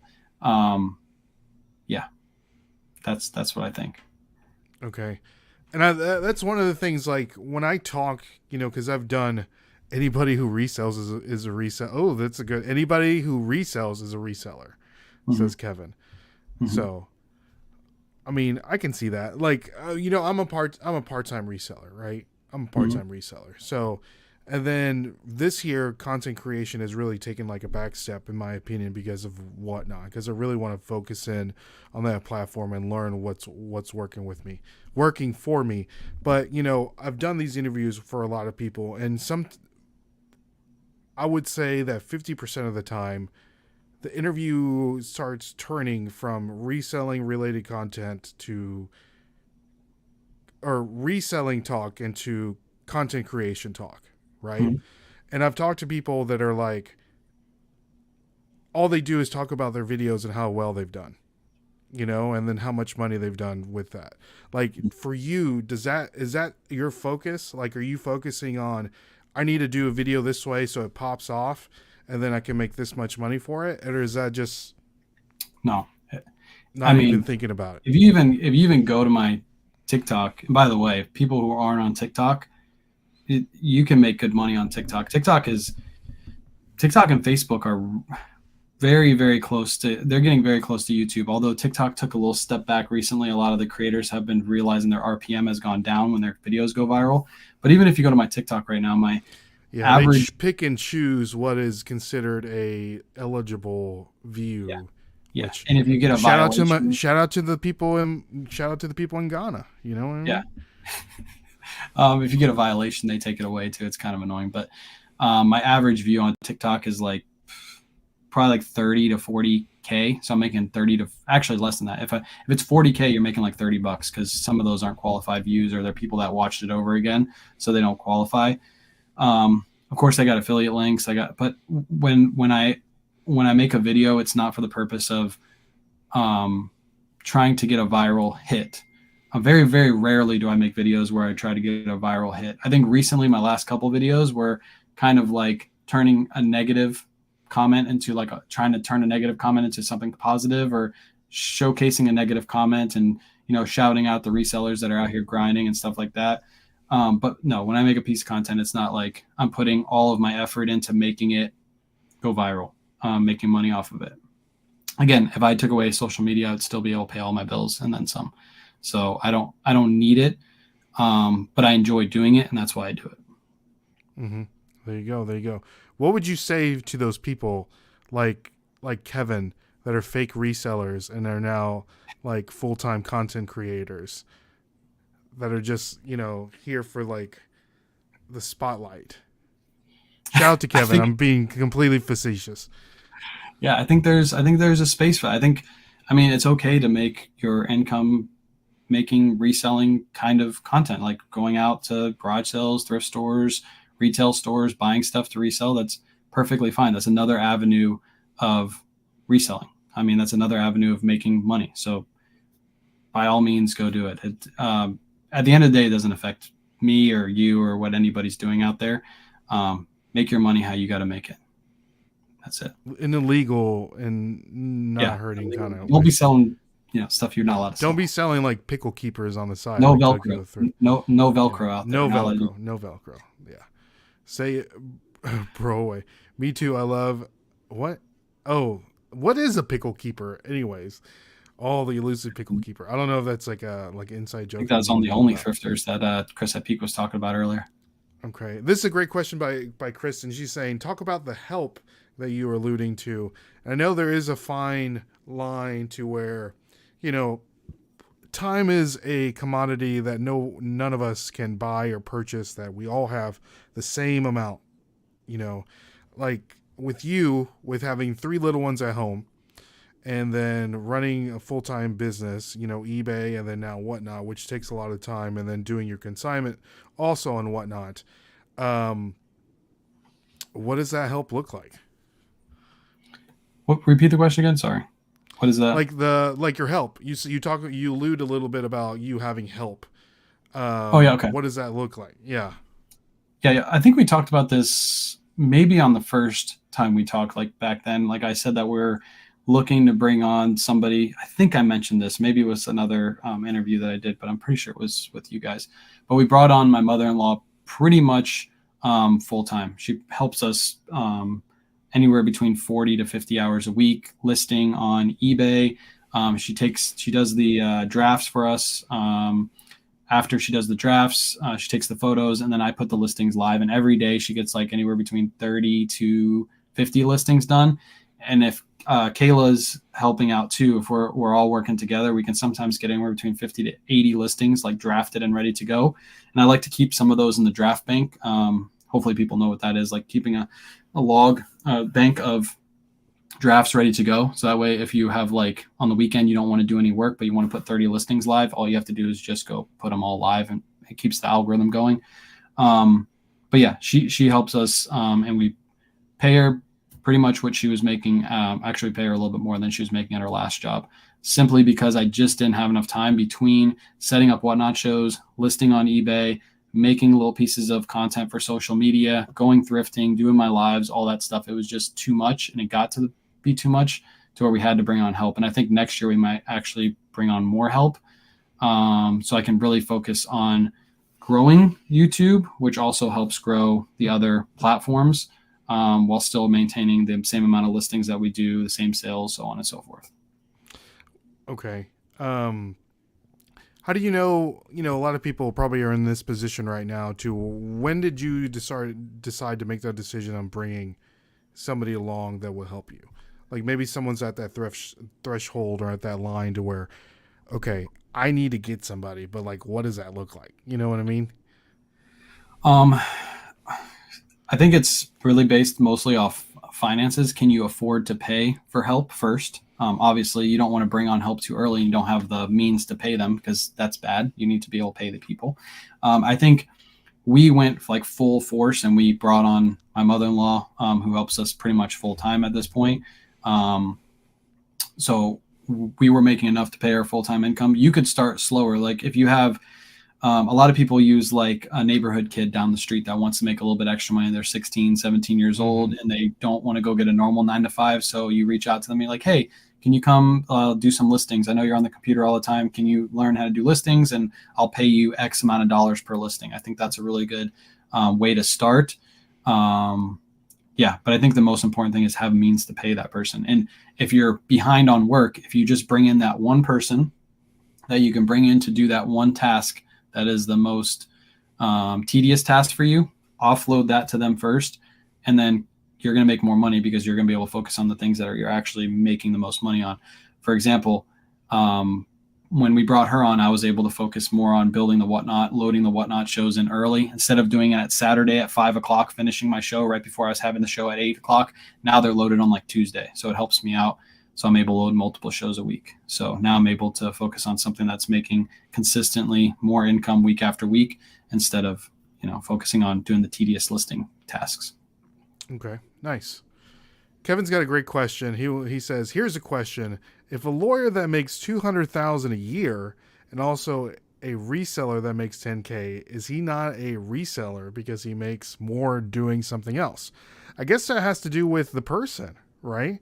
Because, I mean, like with me, I work a normal job and I'm a reseller part-time, but would I consider myself a reseller? Yeah.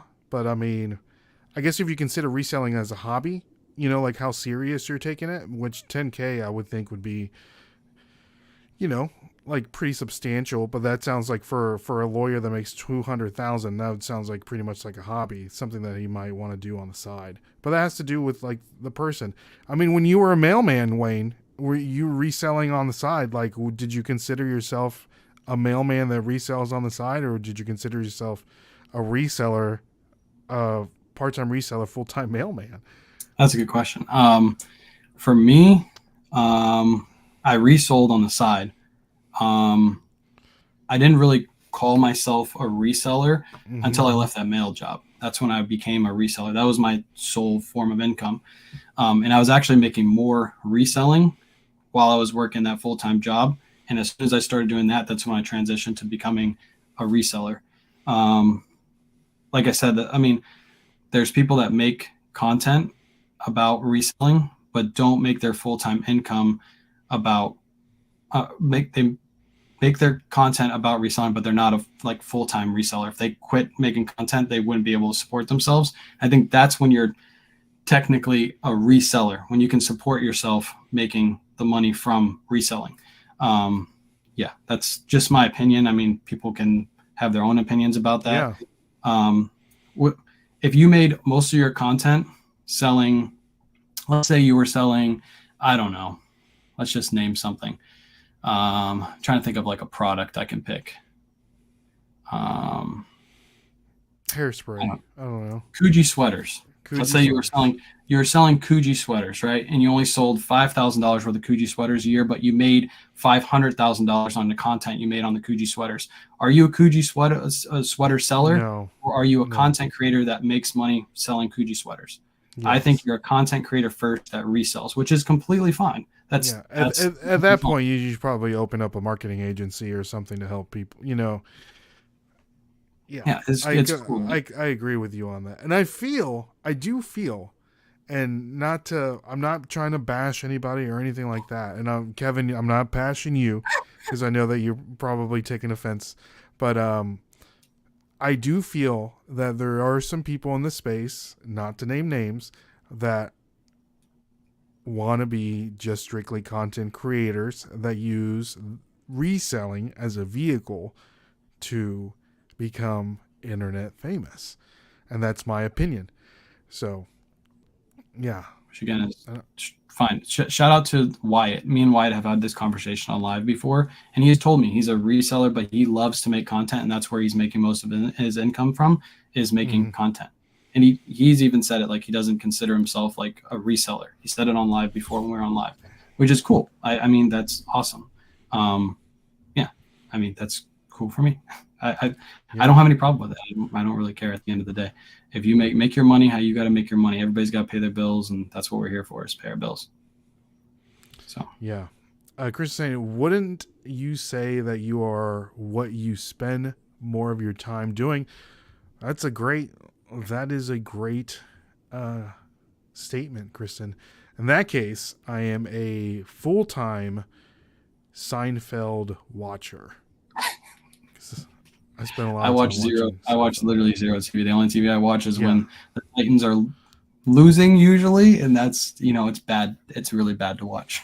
But Kevin says, I know, Ray, I agree with your opinion of Dave, LOL. I only ask because Reddit tells me I'm not a reseller because the more, I forgot that you're like a Reddit villain. I sold the same amount of money 10 years ago reselling as I do now. I resell then and I am now. So yeah, that's a great, that is a great statement there. And guys, if you want to learn more about Kevin's transition into becoming a full-time reseller, hey, check out an interview that we did with Kevin here on the podcast This Week in Reselling. So, yeah, I identify as a reseller. Yeah, I guess we're just putting pronouns, to each other now. Can we see more fish on the Kuji? Yeah, that is the fish one, right? Yeah, I got the fishies on the front.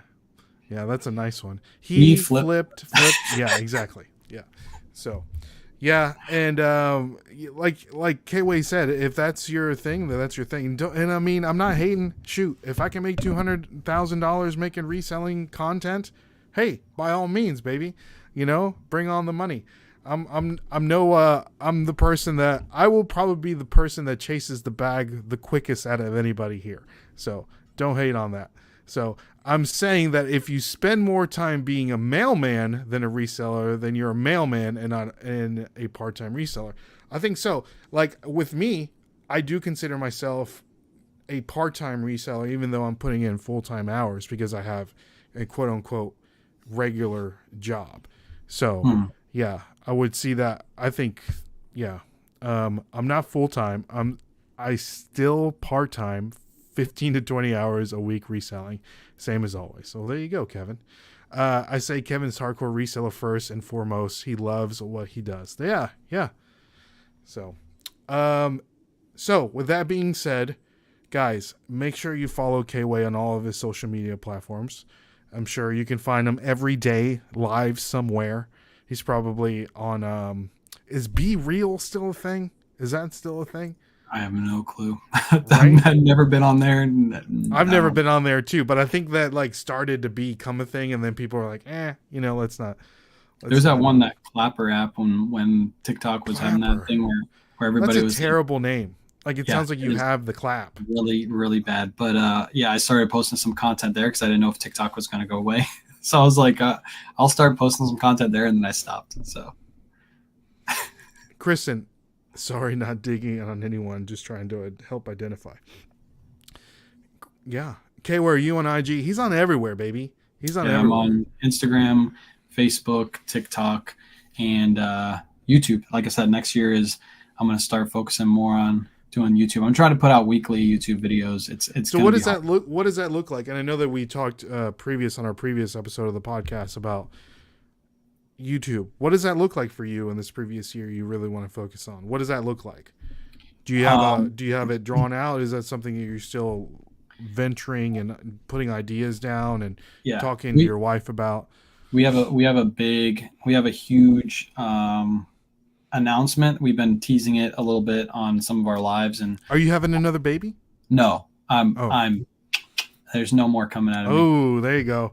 Done. Spin blanks, ladies and gentlemen. Once I got the boy, we're done. We're over with. That's it. But we have a big announcement coming sometime around January 1st, either a little bit before or on January 1st. We got a big announcement for the new year. Some plans that we have. Growing YouTube. So the first year I started making content, it was like I started, liking, making videos and putting out the content on TikTok, and I grew my TikTok. I think in the first year I got like 50,000 followers, something like that. Maybe a little bit less, maybe like 30K or something like that. And then the following year, I started going Facebook, and this year we hit 100,000 followers on Facebook. And next year is YouTube. So right now, I think we're sitting at 10K on YouTube. I want next year that to grow to like 50K. And I think if we consistently put out the same content we are doing lives, like basically every single day, putting out a full piece of YouTube content, like 30 minutes long, of thrifting, or maybe like a 15-minute tutorial video. You'll get that in like 6 months if you really put it down. You'll get it in like 6 months. Yeah. I always set my goals low. I know, because I want to try to complete them. So I completed all my goals this year. I think I hit all my numbers and everything I wanted to hit. I think next year we'll grow the YouTube. I think bringing on another person is going to help do that. And YouTube, we're using it as a funnel to our whatnot shows because, like I said, that's like your That's biggest smart. That's smart. That's what you need biggest to piece do. of advertising. And I Yeah. think most people see YouTube as that one platform. Once you hit that reselling wise, you've made it. I don't know why that is. I don't know why like eBay reaches out to solely like just YouTube creators to put on their whatever they do, because there's so many good resellers on places like TikTok. There's so many good resellers on places like YouTube. There's lots on Instagram, and those are like all put off to the side. So I think that last piece is what we need to have. And that's what next year is going to be all about, is growing that YouTube so we can funnel people into our whatnot shows and people can see like we're consistently selling really good stuff to our following. There's, no shadiness. There's no selling junk. We really want to grow that. And the easiest and best way to do that is through social media, and growing YouTube is that last piece. So putting out a piece of content every single week is going to be key. Putting out the live thrifts. If you guys want to go watch those, you can watch me live thrift for like 2 hours. Just watch it on your phone. It's a lot better because it's filmed in portrait mode, because it's done on TikTok. And keeping up with the lives. I think that's key too, is doing the daily lives. I think people really like those, and we can engage just like we're engaging right now. I can bring people in and just have good conversations anytime I want. So there you go. Love it. The Flipper dude says, "Hey, Wayne, let's talk about consignment. Hey, hit me up, IG, if you want to go. consign. If you got good stuff, it's gotta be It's gotta be fire though. It's gotta be fire. It's gotta be stuff, you could sell for $35 or more on eBay. We're not the lower margin stuff. We just don't make enough money. By the time you ship it to us, you're not going to make enough money. It doesn't make any sense. But if you got stuff that's $35 or more, hit me up. 70-30 splits. You get paid out. Basically, we ran our items on Friday. My consigners are either getting paid out tonight after this live or first thing Monday morning. So they got their items run. They get paid out on Monday. Nice.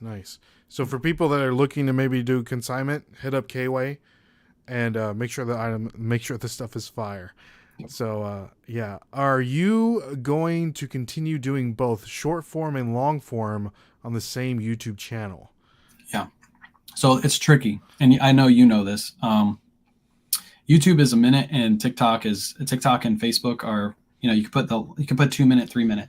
So it's hard to put up to like 10 minutes on TikTok. And you could put a whole YouTube video on Facebook if you really wanted to, which is something that we might be doing in the new year too, is maybe playing around with a little bit of that, because I don't see anybody doing that either.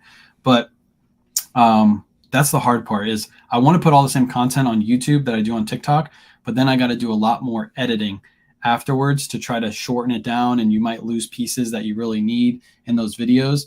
So I put short form content that I can put on YouTube. And I normally, like if it's a thrifting video, I'll just cut off the back end and just put in like 4 or 5 pieces instead of 7 or 8. So I'll still continue to do that. And then the long form, going to try to put out weekly videos, maybe not in January, because that's when our announcement happens, but starting like February, March, and just start, busting it out. Maybe not, maybe in January, because the announcement will go along with making YouTube videos. It's gonna be a big announcement, and if we can do it, it's going to, I think it's going to project us to where we want to be in a very, very short period of time. So that's something me and Kayla are discussing actively, and we're going to make it happen. So are you going to continue to do both? Yeah. I don't think there's no reason to stop short form. Short form is king right now.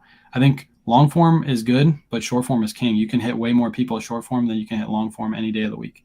The reason why I think, I talk to Kristen like every day. So Kristen is asking because short form and long form, if you're putting them on the same channel, if you want to grow your long form, it's going to suffer because of the short form, because it's 2 different kinds of people watching 2 different types of videos. And then your YouTube channel, like the algorithm gets it confused because they see that your short form video is performing well, but then your long form video isn't, because it thinks it's like the same kind of thing, which I think they need to fix that. And then it's not working. So you'll see somebody like have like 100,000 subscribers, and then they'll put on like a long form video, and there's only like 1,000 people like watch that video. You know what I mean? So, and then the money wise, the money is in the long form on YouTube than not in the short form. TikTok is a completely different animal, but if you want to make money, it has to do with the long form. So that's why she's asking that question, because I think if you're focused jumbles on it up. if you're focused on views, I guess that makes sense. But for me, I wonder how they feel. They can answer this too. I wonder how you feel about lives and short form content, because lives are technically long form content that I'm putting out that I'm live right then. And my short form doesn't suffer when I'm live. I also put that live video up on YouTube, and I don't think it makes it suffer. I think you have two different audiences, and there's a chance for, if somebody watches a short form piece of content, to come and watch your long form piece of content too. Obviously, short form is going to hit more people because more people are going to stick around and watch a shorter piece of content because it's quicker. If you get your point across and you make a really good short form piece of content, that can hit 1 million views in a day. Whereas if you put a really good YouTube video out, it's very, very rare that hits 1 million views in a day unless you have a huge following. So I don't really think putting both out will hurt you. I think in the end, if you keep the short form going and you keep sucking people in, more and more people, your long form will grow too, right along with your short form. In theory, but a lot of people have debunked that theory, and it depends on what you want to do. Like if you want a lot of subscribers, do short form. If you want a lot of views, in theory, it is a theory. It is, we can talk about this to the cows come home. So like, I think too, someone that is a professional YouTuber like Kevin says, I suck at short form, but not as good as KAYWAY. It just works fine to do both on Whatnot, but it's harder on YouTube for sure. So it depends on what you want. If you want followers, short form all day. If you want the money, then it's long form, because YouTube will pay you because of those. It depends what you want. You know what I mean? So yeah, I get it. Well, I guess for YouTube, maybe, but if you grow your short form on TikTok, you grow your following, you're able to move those people, because I was able to move a lot of them from TikTok to Facebook. And that's different. Exactly. Yeah. That is different.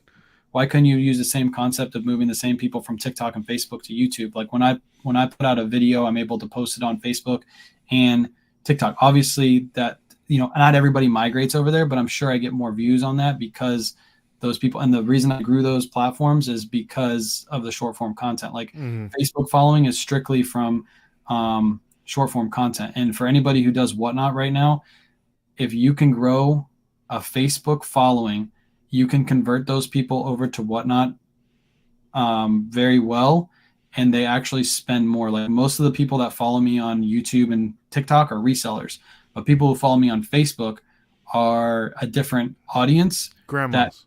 When I bring them over to Whatnot, they actually, like, most of my people are buying from me are actually from Facebook. And I think a lot of people leave that out. I think that's one reason my Whatnots are successful now, is because I brought that audience over. So I think there's opportunity to migrate people over. I wouldn't just give up on short form and say like it's hurting my YouTube videos. Oh, no. So I'm just put out YouTube videos.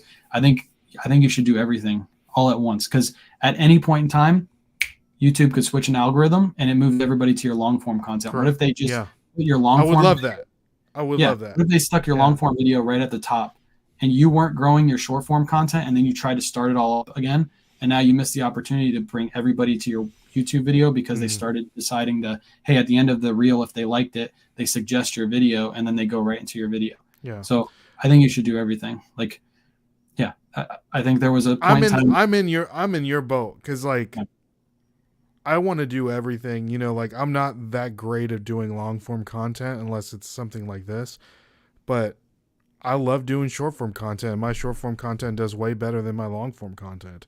I don't know why. Maybe it's just because my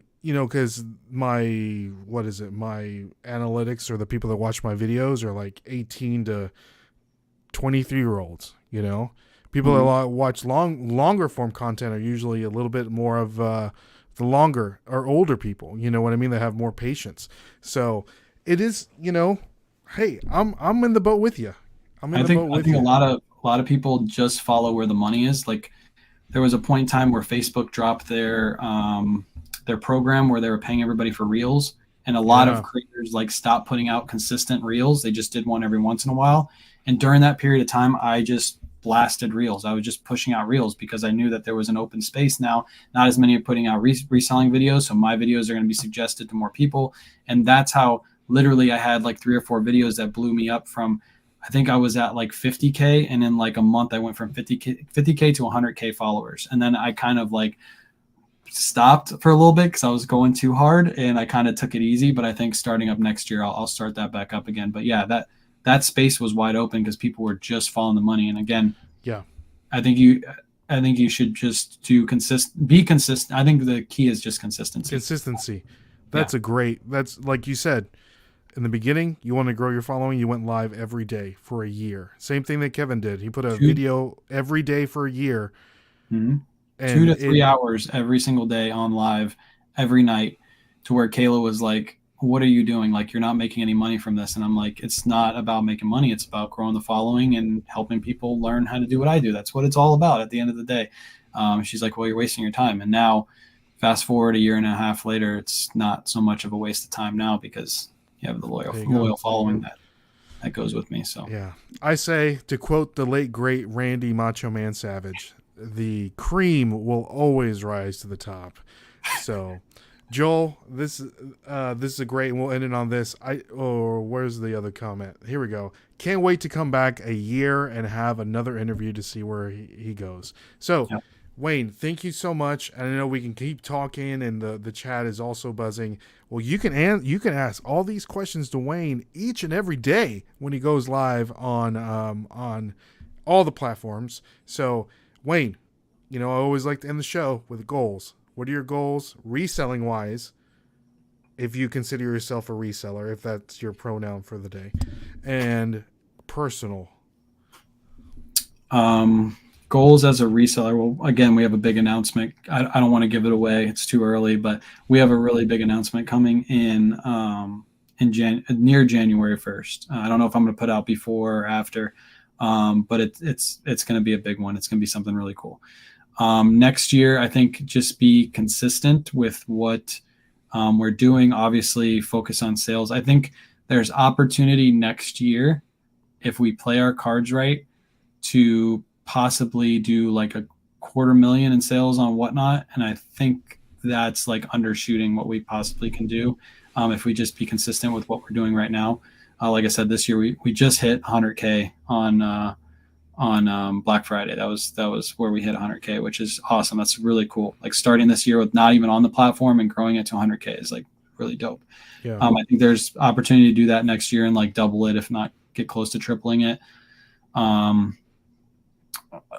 Growing YouTube, like I said before, is another goal that I have. I really want to dive in that space. Like I said, there's a lot of people that don't consider you like on social media. And even if you have 1 million followers, like shout out to Bearded Thrifter. People don't even know him on YouTube. He's huge on all platforms, but he's not known on YouTube, which is absolutely crazy to me.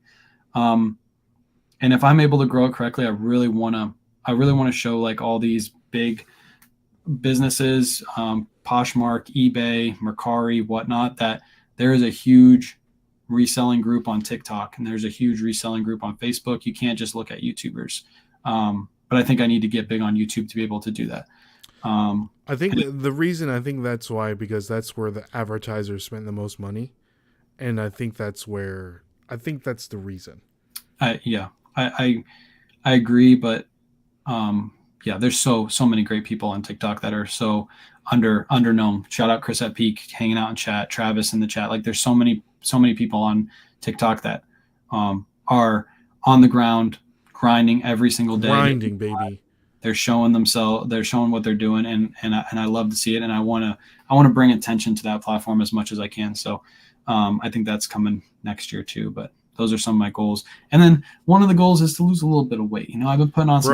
Bro, I'm right there with you. Maybe I need to fly out to Nashville. We can go to the gym together or something. Let's do it, man. Hey, I got some good chicken wing spots here too, so we can go. We're talking about going to the gym, and now you're talking about chicken wings. Hey, I'm just saying. I know you like chicken wings. I love chicken wings too. Do we walk into the gym with our Coogee sweaters on and just like start pumping iron? That's a viral video all in itself. But yeah, I won't focus on that. I think I can lose like in 30-ish pounds and get back into fit KAYWAY shape. So There you I think go. that's what we're going to focus on next year. Awesome. Well, guys, again, make sure you follow Wayne on all social media platforms. His link tree is down in the description below. Make sure you follow him everywhere. And if you haven't, go ahead and hit the subscribe button. We would greatly appreciate it. We give you these great conversations each and every week. We've been doing it for a long time, so we would appreciate if you do subscribe on everywhere you're listening to this or watching it here on YouTube. So anything else for the people, Wayne? Oh, I got nothing. I appreciate you guys hopping in, everybody that came over from all the platforms to hang out and chat and, watch the whole live. And make sure if you made it to the end, make sure you do what he said, like the video, subscribe if you haven't already. I'll make sure I push this out to as many people as I can too, so we get some new followers and subscribers over to you. So appreciate you having me on again. Yeah, we'll have to do this sometime next year. We'll meet up. We'll do it in another 9 months. Yeah, another 9 months. We'll come back and